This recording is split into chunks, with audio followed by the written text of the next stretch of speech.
They just as dark skinned as everybody here on this panel, even darker. These are the original peoples that your Tertullians and Augustines and Cyprians look like. These where you get the North Africans, where you get these extravagant colors we love in church so much, our royal blues and purples and reds. Those indigos, those colors, those dyes, made in North Africa. You can't find them in Europe. They come from Africans. And so now you see that understanding of that tradition. And then on the other side, where we had the Nubian church. So as the Nile Valley, we go to what we call Coptic Egypt, and it goes down the Nile into Nubia, into Ethiopia. The Nubian church, which stood. Nubian church was a bad boy.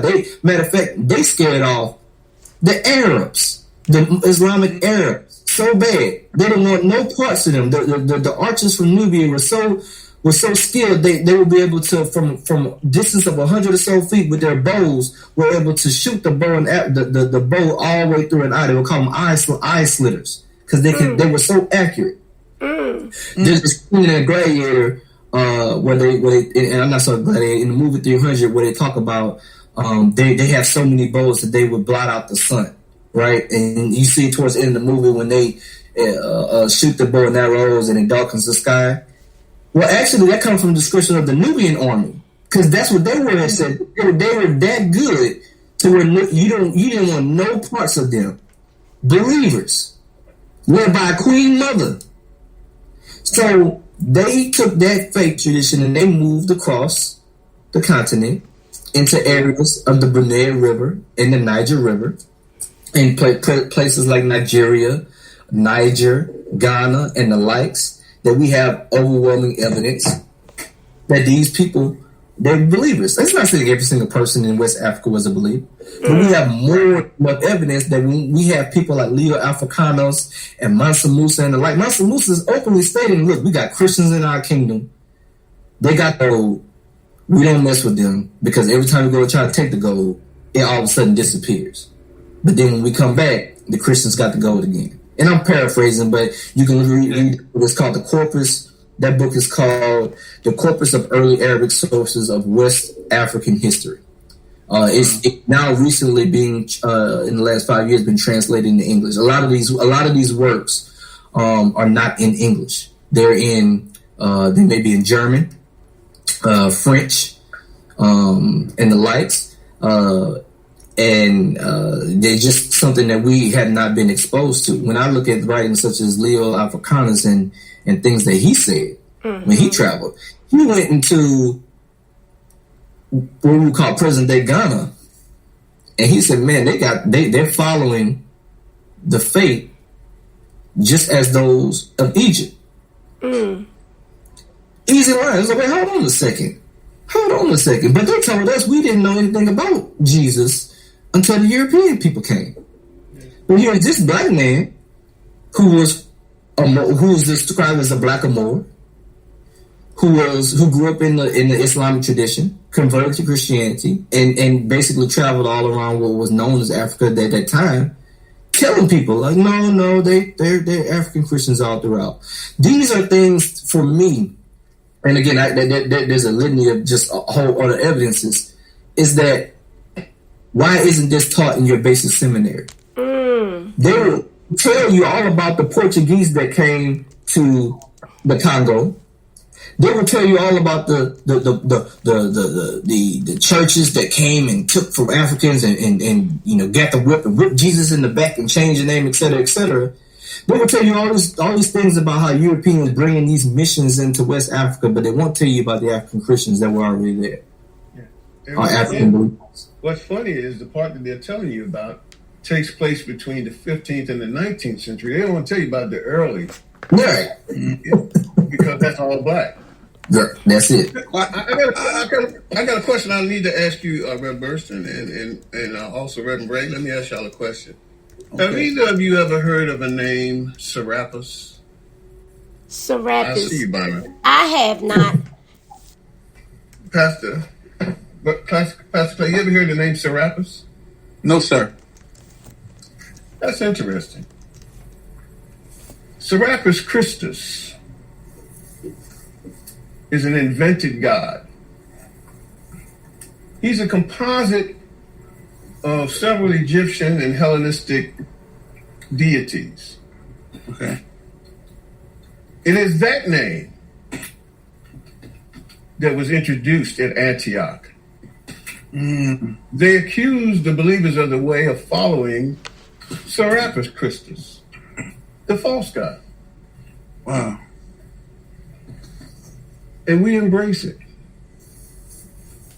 Well, It's the name Christus is not even a name, it's a title. right. But it belongs to a false god. The man Meaning the name Christian itself. that's the derivation of a false god. Gotcha. The name of the historic savior would have been Jewish, not Hellenistic Greek. Yeah, it makes sense.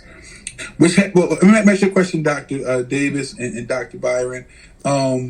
Because We ain't wrote the thesis yet. okay, sorry, brother. We're still in class. I'm a student.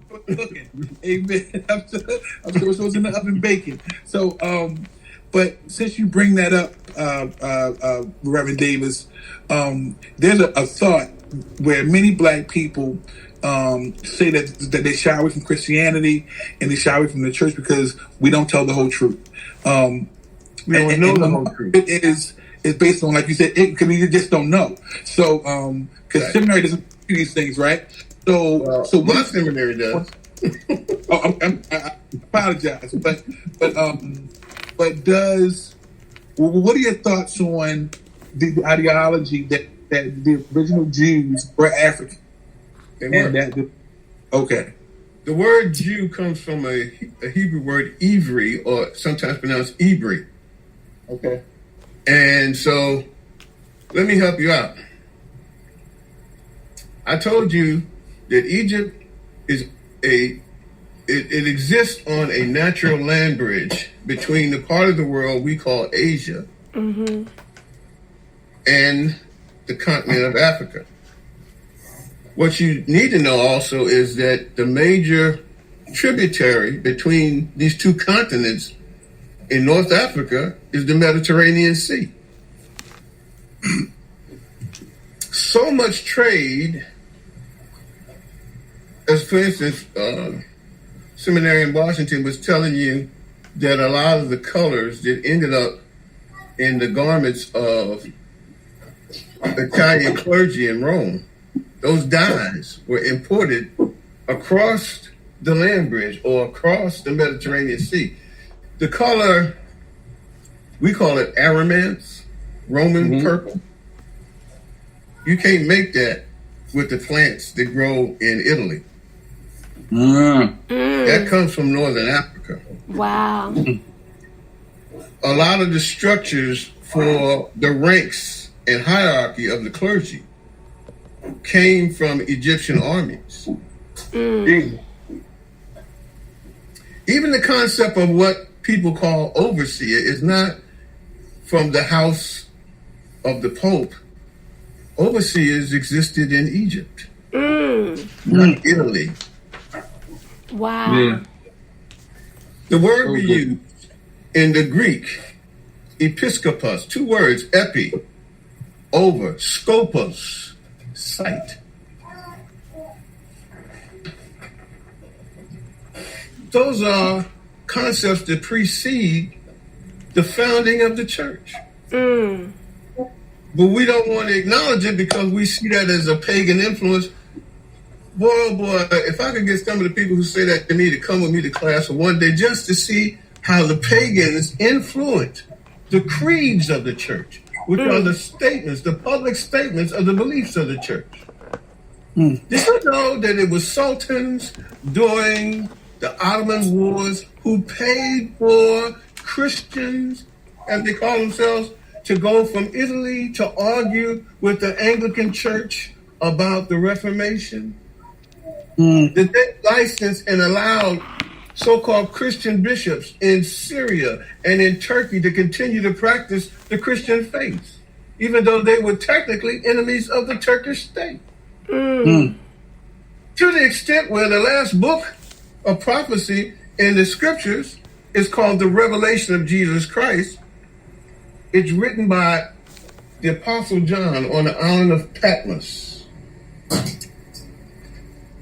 This is an island that he's condemned to work in the salt mines for 5 years before he dies. All of the influences and the persons who carried the letters that he wrote were people from Northern Africa.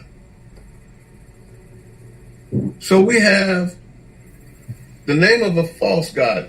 The person who we call the Christ, his name, his Jewish name, was Yeshua. His title, Hamashiach, means he's the Savior. The anointed one, Messiah. Yep. This is the one who carries the anointing of God to redeem humanity. So what's in a name? Why make a big deal about a name? You can say it in English. They tell you that Jesus just the English name. No, Jesus is the English name of Serapis Christus. It's not the English name of Yeshua. So if I walk into a store and I say my name is Clay Burston, I may get the honors due to Clay Burston. Right. If I walk in your church and I can convince people that I'm you, I get the honor you get. Yeah. Wow. I get the glory that belongs to you that you worked for. Because I'm carrying your name. Your children get honors in church because they carry your name. Yeah. Easy. Yeah. But we treat this as a trivial thing because, it's funny. We have this dichotomy. We will admit in history that names are important. Right. Yeah. Yeah. Why are we walking in the name of the one who died for us? Because it doesn't meet modern black culture. Because Jesus fits into the meter of the song. That's why. The most singable name in history. That's why we do it. Because it's become it's culturally affable to us because of the way we have developed homiletics or church worship into an art form. Don't nobody do it better than us. Right. No, they don't. A reflection of how African American academics were trained in white schools. That they didn't. You got two in front of you who didn't fall into that trap. What I'm saying to you is this. Your history determines your future. Yes, sir. But white culture, in their rationalization of philosophy, always projects the future as something that is in front of you. But ancient Hebrew didn't do that. Notice that they express Yahweh as the God of the past, the present, and the future. Right? Alpha, Omega. Right? That's because when God gets ready to start a thing, he doesn't start it at the beginning. He goes to the end, settles it, and then he goes back to the beginning and he start. Your future is not something that's in front of you. Your future is in you. You determine your future by the gifts, the abilities, the intellect, the power that God has placed in you. You can agree with God's plan for you, or you can frustrate it. But the plan is in you. You don't have to go searching anywhere. Right. Whew. That's African thought. That's African philosophy. Go ahead, Byron. No, I was going to say to coincide, I was just speaking with someone just the other day, and what happens almost immediately after the fall in the garden?